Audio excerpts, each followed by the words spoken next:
Phan hoi phat lopi tamai mu sakin ma pathin lopi thangwan zon lang ran phanai thu pi diu zile pathin thahat thil bol theina pathin thahat ti he Bible changal ti mi te henga so ta bol le ka that bunga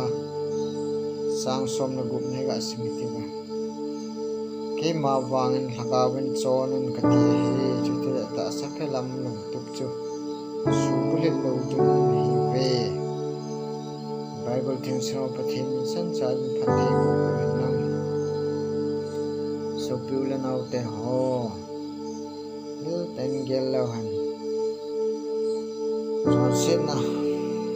mun tam tai pel do thi ji lo si so sin na lam ni mun tam taw mi ni lam tam ta sei thi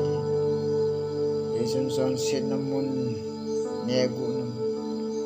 alo li zo sei na mun ngam chu so ma son sin nei lam tam tai no mi ni so hi pel thei ji lo ji ta thil bol thei mo kila do sa thei ji lo jesun ke ma wang thaka bin chon aga wai chon zo ji lo ji ta sa phelam tu chu agaw do nahi ki himu jesun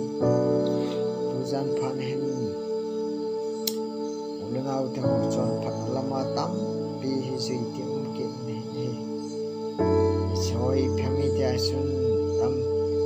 lung ning ta su ta san ki alule ngai lu he pi mi khu tu na ta su ngai dam ha chon phat na hausa neo sa ti hoi chon phan lam piang tam tam ki ni cho zo sia zat ki man sa tem no thi ta hat le thil bol thin se ma lang do ji ni taw mi nei lam tam ta sei thi yesun son sin na mun ne gu no alo li zo sei na mun mam cho so ma chon sin nei lam tam ta no mi nei cho hi pel thei ji lo ji ta thil bol thei i mo kila do sa thei ji lo jesun ke ma wang thaka bin chon laga wai chon zo ji lo ji ta sa phelam lung tup chu agaw do hi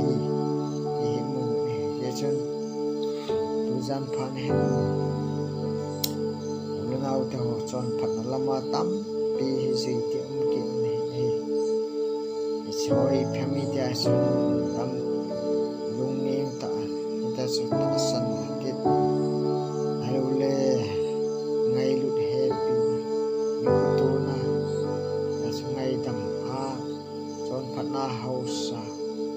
neo sa ti hoi chon phan lam piang tam tam ki cho zo sia zat ki man sa them no thi ta hat na thil bol thin se ma lang do ji ni ye tu jan phana Bible thing o yo ke la ho ke ngil ten gel la ha nang la ke thi ba chai la isa ji ho mi dang dinga I ba chai kha ti a thu ho mi dang dinga se kha ti ding no ji ni yesu nam sumin sum kusum yu bung su dam te ga bin yesu ei ma ho se ding ai ba chai no sa thuing ho mi a hin di bang a hin the ei ma hoi chon chan nun khan hin zo la chon phat na lam pi ho hi tam ta zui la tha thil bol thein se ei ma hoi chan di ti on som ta ke thu pathin cha cho